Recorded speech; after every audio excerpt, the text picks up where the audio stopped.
Hey, what's up, guys? It's Foster from Inglês no Cru. Today we have a very special guest, Christina from Christina. Please tell me I'm not pronouncing this wrong. Lorimer? Yeah, yeah, it's ChristinaLorimer.com. good. Christina is an English teacher with a very fascinating background and just a lovely person in general. Christina, welcome to the show. Oi, how's it going? It is going great. Thank you. By the way, Christina speaks perfect Portuguese. I don't know about perfect. She speaks very, very well. Very well. So, Christina, Yeah. most Americans or foreigners that end up in Brazil have some sort of like origin story. Like, how did you get started? I know you're very heavily involved in Brazil, in teaching, Brazilian culture, Yeah. Brazilian romantic relationships. Where did it all begin? Multiple. Just one now, but Yeah, I love that, an origin story. It's so true. Okay, so my origin story in Brazil actually had nothing to do with teaching or teaching English, although at the time I was also an English teacher, but it had everything to do with music and dance. wow. So I danced my whole life. Really? Yeah, I grew up just a dancer, typical American stuff of jazz, tap, and ballet. Oh, no way. I didn't know this. Yeah, Alexia's the yes. dancer. Really? This is why we have to meet. It's going to be another kindred connection. I'm just totally sure of it. For sure. And when I went to college, when I went to do my undergrad, I kept dancing, but I had a lot of freedom. So I did college close to LA, which one of the reasons why I went to Cal State Long Beach was to be close to LA to keep dancing. Hmm. But I was, very empowered to sort of like try branch out. I was mostly a tapper. I like Yeah. wanted to be in Stomp. That was my life goal at that time. Do you know Stomp? Yeah, I wanted to ask a very ignorant question. Is the only difference between tapping and stomping that with stomping you don't have the actual tap shoes? I don't know the answer to that question because I don't actually know if stomping is a thing, although it might be. But I was talking about Stomp, the dance company. Oh, okay. Well, I Yeah. was assuming that the thing I didn't realize it was like a branded thing. Yeah. So Stomp is a group. But I think it is representative of a kind of tap, which is typically rhythmic and acoustic. So I'm not like a Frank Sinatra tapper, like, with like a hat and a cane. Although I do have a video of me when I was 9. We'll put that in the show notes. Yes, totally. Link to that. Link to Christina with glasses and braces and a top hat. Please put that on the internet somewhere. No, so the kind of tap that I did was usually with no music or with live music and with a small group of people and just totally rhythmic because I knew music.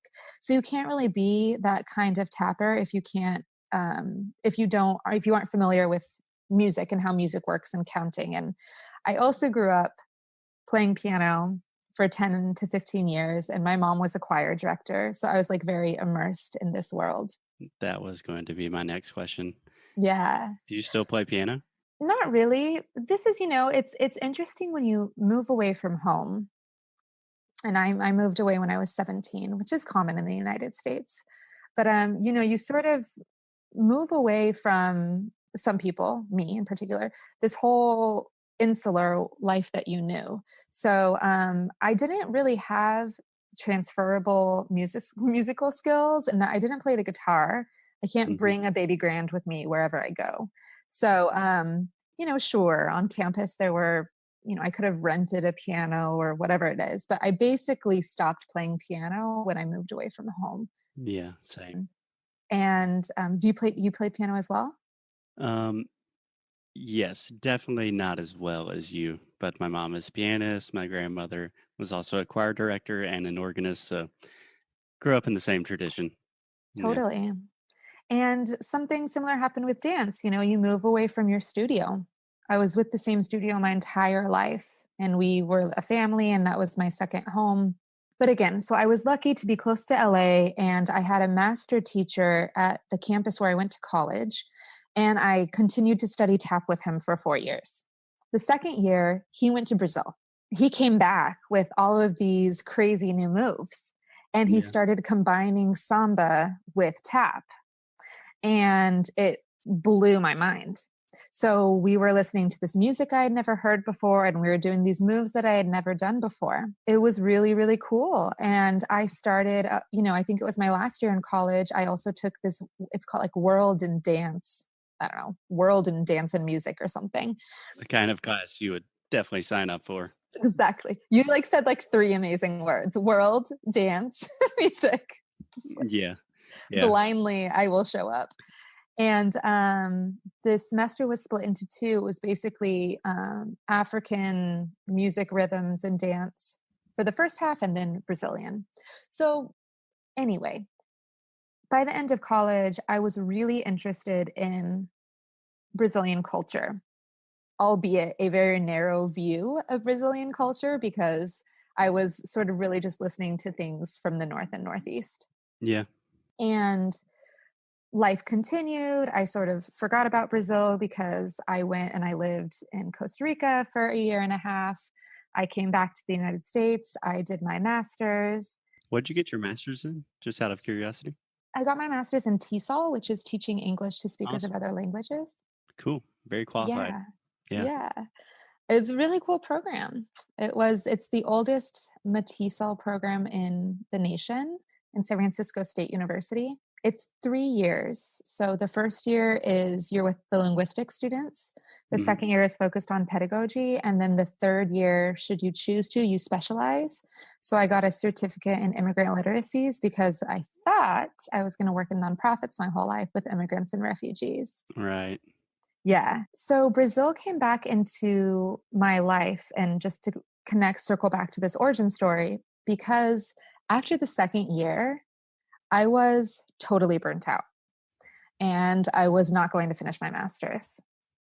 And I don't know, I was uncomfortable with everything. Like I was uncomfortable with academia. I didn't get it. It felt really made up to me. I was researching a ton, and I'm not, my whole family is, but I, in my undergrad, wasn't an academic. I was a dancer. And I first majored in drawing and painting before Spanish. And so when I started my master's, I really became very academic, which didn't really suit my personality, but I got carried away, and I was working 3 jobs, and I was totally burnt out. And I Yeah. remember Can I interject just very quickly? always, I think burnt out, that's a great phrasal verb that I don't think many Brazilians, at least our students, don't understand. yeah, You're exhausted, right? Too much stuff going yeah, on, and you did not want any more of it. yeah. I think it's Okay. an adjective. Yeah. You could Yeah, be too burnout, but in the way you're using, yeah. yeah. I think if as a phrasal verb, it's a candle, which is symbolic. Are you burning? Can you burn someone out? Now I'm actually really interested. I'm burning out. I'm I getting guess burned it, out to yeah, get I burned guess, out. yeah, yeah, Yeah, but you would normally use it in the past as an adjective, yeah. yeah. Huh. Anyway, really good word. 2 English teachers Really getting good burned out. word. Very applicable to my master's. Yeah. So I was in San Francisco, and I was coming back from this awards ceremony where I won this thing, and they gave, it was like one of those certificates on a piece of paper. And I was just like, this isn't real. What is my life? It was like Yeah. nice to have an award, but it didn't mean much to me. And I remember just being really uncomfortable. And I was in this like itchy sweater, and I biked all the way home, and I was really, hot. And I remember I put flip flops on, biked down to the beach. It was freezing because it's San Francisco, biked back, fell down on the grass, and called my mom. And I was like, Mom, I'm not going to finish my master's. Cool. She was like, no. And so I just, I was telling her how I was feeling, and she just said, Chris, like, you haven't traveled in 2 or 3 years. You just need to go travel and then come back and you'll be Oh, fine. man. I wish my mom was like that. Yeah. And I was like, you're right. I haven't been out of the country in 2 years. Um, and she was like, and I had all this money saved up because I was working a ton. She was like, quit your jobs. Where are you going to go? And I was like, I'm going to go to Brazil. Wow. And so this is 2010. And it was the first time I went to Brazil. It was the first time that I traveled completely by myself, not with a volunteer program, not with a study abroad program, not with my sister, not with a friend. I was completely by myself. First solo. Awesome. And I went to Salvador da Bahia Mhm. because that's all I thought Brazil was. I was like, this is Brazil. And I went there for 2 months and I was like, hashtag gringa life. I was like taking capoeira classes.